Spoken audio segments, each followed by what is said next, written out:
All right, so as we move on into section 2.2, we want to start thinking now about how to redo some of the or all of the calculus we've done before in light of sort of this new information we have about sort of what it means for something to be an accumulation point, open sets, closed sets, all metrics, all this stuff. So if you go back and you look at the definition of limit we used back in 1.2, I think it was, you'll see that there we defined a limit for a function f, where that function f needed to be defined on some deleted or some punctured interval around a particular point, right? So just to point this out, right? Like if we were looking at the limit as x approaches a, we required that our function at least be defined on some interval around a. But it actually turns out that that's not really necessary, or it's kind of a little overkill. And we can actually define the limit as x approaches any accumulation point of the domain. Okay, so I didn't need this to be defined on an entire interval around a. I could have, had it defined at sort of just discrete points as long as I ended up with a being an accumulation point. Okay, so we want to rework our definition here a bit, and it just requires a little modification. So I've got it written up here, and this is just the first definition 2.4 in section 2.2. So let A be an accumulation point of the domain of F, and I'm going to abbreviate domain of F from now on as just DOM of F. So then the limit as x approaches A of f of x is equal to some value L, if and only if, given any epsilon greater than 0, there's a delta greater than 0, so that whenever I take an x value in my domain that's within distance delta of A, then the difference between f of x and L in absolute values is less than epsilon. So again, before, because we had it defined on this punctured interval around A, we sort of didn't worry about this piece, right? Because once delta was small enough, sort of there were lots of things in there. But now, we may need to worry about whether or not the particular x we're looking at that's within delta of A is also in the domain of my function. Okay, and we'll look at examples here in a minute to see how this goes. I just also want to point out that this is sort of not the most general version. If you look at this, we're still sort of, right, we're assuming here that x is a real number and a is a real number, and we're assuming here that f of x is a real number and L is a real number. So we're still assuming here that my function f, well, it takes some, I mean, its domain may not be all of R, but its domain is some subset of R, and it gives back values that are also real numbers. You could also wonder, well, what happens if my function is just from a general metric space, say x, and I'll call the metrics on x d sub x, to another metric space y, comma, d sub y. But this definition won't work then, but it actually really does work. The only thing we need to change here is sort of the last piece. So here we would just say that the distance in x between x and A is between 0 and delta. Then the distance in y between f of x and L should be less than epsilon. Okay, so this definition, even though it's kind of for a very specific case, it can easily be generalized to a much more broad set of circumstances. Okay, but we're gonna keep our focus at least on functions from R to R. But now we allow some sort of stranger behavior of the functions. I don't need my function to be defined on some neighborhood around A. I really just need A to be an accumulation point. Okay,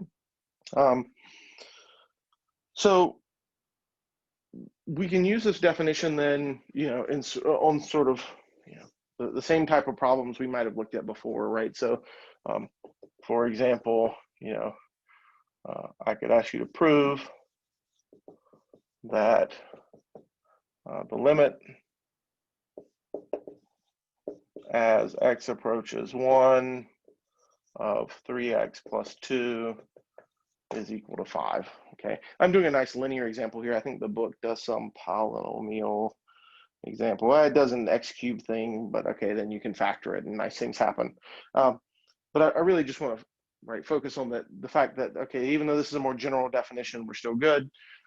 So in order for this to make any sense now, the first thing I need to check is 1 an accumulation point of the domain? Well, here the domain of my function f, so this is my function, right, f of x. So my domain of f is just all real numbers, okay? So certainly 1 is an accumulation point of the set of all real numbers. So I'm good to go there.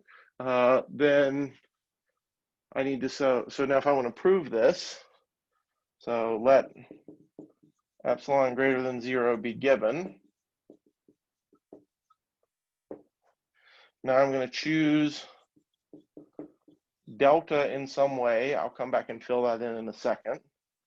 So that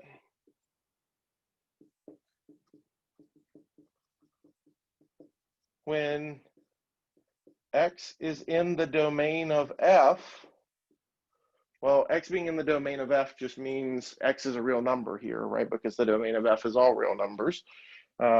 And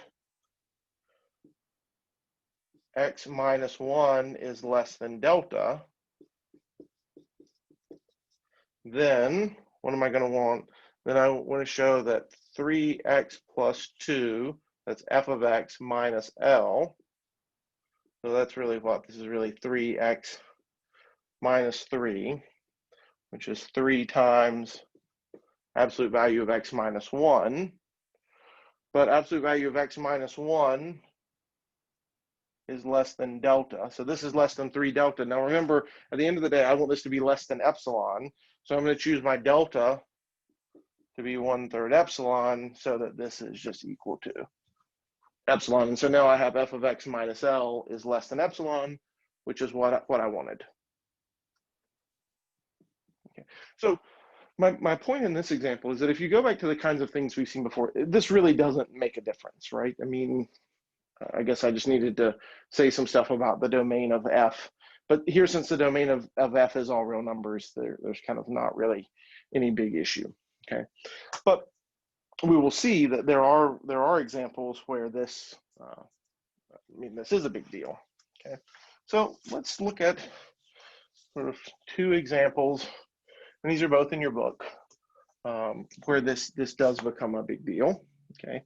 So the first example we're going to look at, and actually I'm going to erase this definition. You hopefully have it written in your notes by now, or you can pull it up in the book.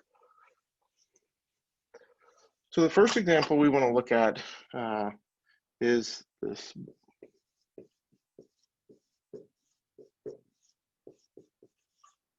Borzolino's limit example. Okay, and so I want to look at the function f of x is equal to the square root of x times sine of 1 over x. Okay, so you may already be wary because you see this sort of x sine of 1 over x thing, which we've done lots of stuff with. But now, sort of to make matters even worse, it has a square root there. Okay, so of course, sort of the issue here, right, is that the domain of this function is going to look very strange because, so if I look at sort of ignore the square root for a second, and I look at x sine of 1 over x, that has domain all real values except for 0. But if I look at sort of the fact that I have a square root now, I feel like I'm in trouble because now this thing under the radical, it takes negative values, so I'm going to have sort of lots of weird things going on. But you know, I'm not even going to attempt to draw a picture here. So if you go to page 53 in your book, you'll sort of see the picture. So essentially what happens is you just start thinking of dropping out all the negative regions. And so, well, of course, as soon as I said I'm not going to attempt to draw a picture, okay, I'm going to attempt to draw a picture. Right, so you have like these oscillations, but then you lose the negative parts, right? So you get sort of this on each end, and then you get these sort of bumps. And in a perfect world where I was good at drawing things, right? This function should be symmetric about the y-axis. Okay, and these bumps are very quickly getting sort of, so the bumps are sort of losing magnitude, but they're also getting sort of closer and closer together so that you can't eventually sort of distinguish this in here. Okay, so technically between any two pairs of these bumps, there's sort of a gap in your domain, but of course, as you're getting close to zero, it's getting really hard to see that. So I could ask the question, what is the limit as x approaches zero of this function?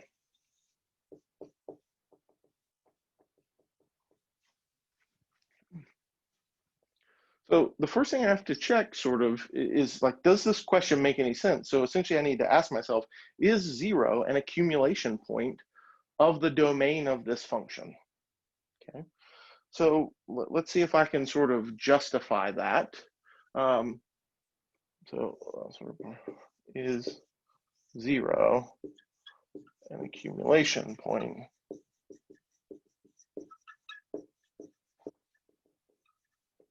of the function?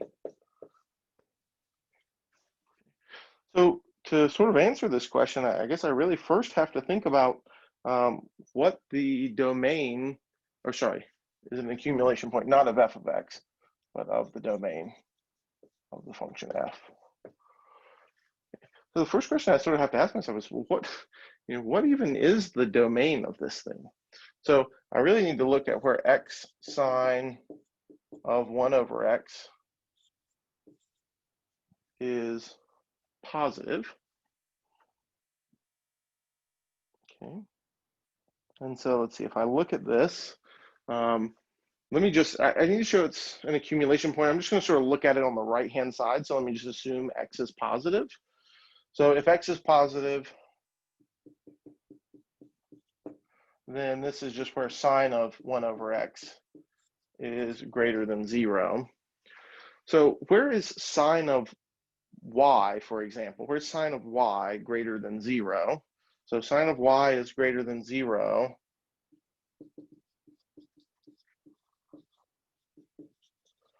for y, let's see, in what interval? So it's sort of that upper half of the unit circle. So between 0 and pi. But then that repeats. So this is, so for every, so plus 2 pi k, plus 2 pi k. So for any k value, this holds. All right, but now instead of this, I actually have 1 over x. So I have that this is true when 1 over x is pi plus 2 pi k. And just 2 pi k, right? 0 plus 2 pi k is just 0, or it's just 2 pi k. All right, and now let's see, I want to invert this, but if I do that, actually that switches the direction of my inequality. So I actually get that this holds 1 over pi plus 2 pi k is less than x is less than 1 over 2 pi k. Okay. So on any sort of interval of this form, any interval of this form is in my domain. I should say actually every interval of this form is in my domain. And so now the question is, how do I show that 0 is an accumulation point? Well, the idea here is take any open neighborhood of 0, and then what I can show is that eventually there's some k large enough so that one of these intervals is inside there. So come up here. So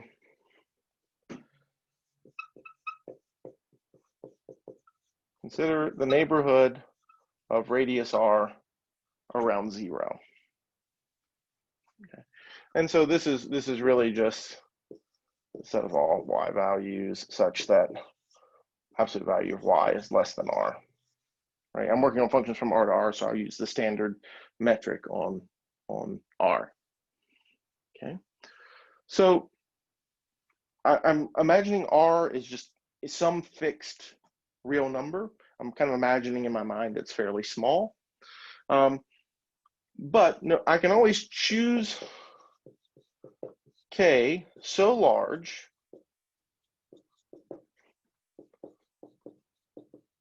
that 1 over 2 pi K is less than R. Okay. Now, why can I do this? This is the same as saying choose K so that 1 over K is less than 2 pi times R. And by one of the sort of Archimedean properties of the real numbers, in that list of things that's equivalent, I can always choose a natural number K so that this is true, which means this will also be true. Okay, but having done that, then the interval 1 over pi plus 2 pi K to 1 over 2 pi K is now a subset of that neighborhood of radius R around 0, right? Because I've now chosen this so that this is smaller than R. That means this is also smaller than R, and it's certainly greater than 0. So it's now in my neighborhood of radius R. So I've now shown that for any arbitrary neighborhood of radius R, I can find some open interval in my domain that's less than, or that's contained in that neighborhood. So in particular, I've shown that there is some point in my domain that is inside any neighborhood around 0. Okay, so 0 is an accumulation point of the domain. All right, so since 0 is an accumulation point of the domain, that means it makes sense to talk about the limit as x approaches 0. Okay, so let's see, how would we prove that? So let epsilon greater than 0 be given.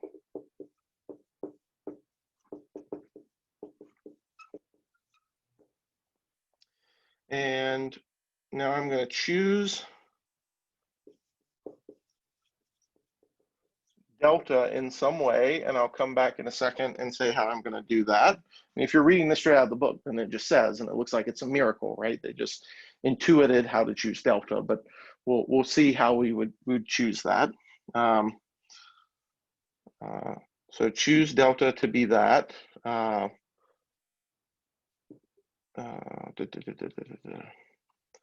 Now let x be in the domain of F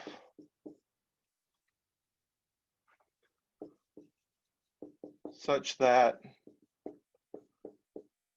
x minus 0 is less than delta. So that's really just saying the absolute value of x is less than delta. Then, now what I want to show that f of x minus L is less than epsilon. So here's my f of x minus L. Okay, that's just 0. Well, oh, so sorry. I guess we never said. We need some candidate for this. I'm going to guess, since we saw that the limit as x approaches 0 of this is 0, that this limit should also be 0, because the square root of 0 is 0. Okay, so I'm really establishing this, and now this would just be square root of x sine. Okay, now I can bound sine of anything, right, by 1 and by -1. So this is just less than or equal to the square root of x. And I'm going to drop the absolute values here, right, because square root of x is always going to give me a positive number out, because I'm imagining x is in my domain, so it's going to be defined. But I could also just, I don't know, I could throw some absolute values on here if I really want. It won't make a difference, right? Because x is in my domain, so it's already positive to begin with. Now this, well, let's see, I have an absolute value of x here. This is then less than delta. I plug something smaller in there. Sorry, plug something larger in. Delta is larger than absolute value of x. That should make this larger. Okay.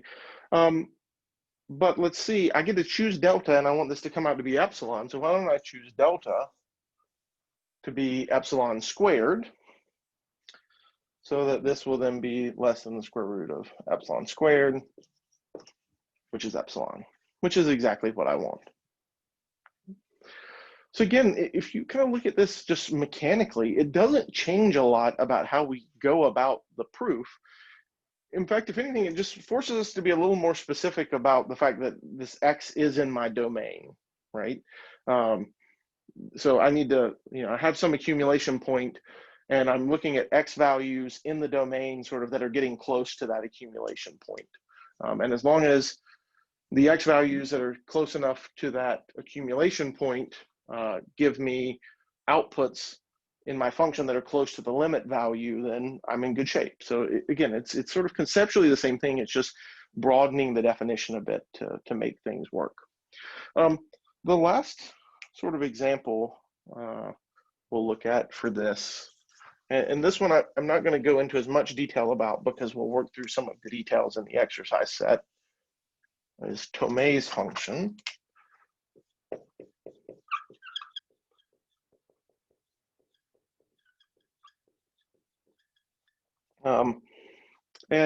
And Thomae's function was just a weird function. So here we're going to define the function t of x to be 1 over q if x equals p over q is a rational number in lowest terms,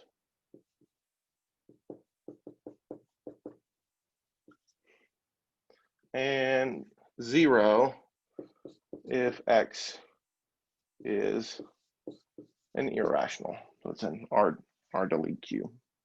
Okay. And in fact, in the book, I mean, we could restrict ourselves and just look at this. We could just consider the function t going from 0, 1 into R. So we're just going to restrict our domain here because, well, we'll just look at it on the interval 0, 1 instead of all of R. Now, the first thing you'll notice is actually the domain of this function is all real numbers. Okay, so there's actually no big issue here with whether or not it's an accumulation point.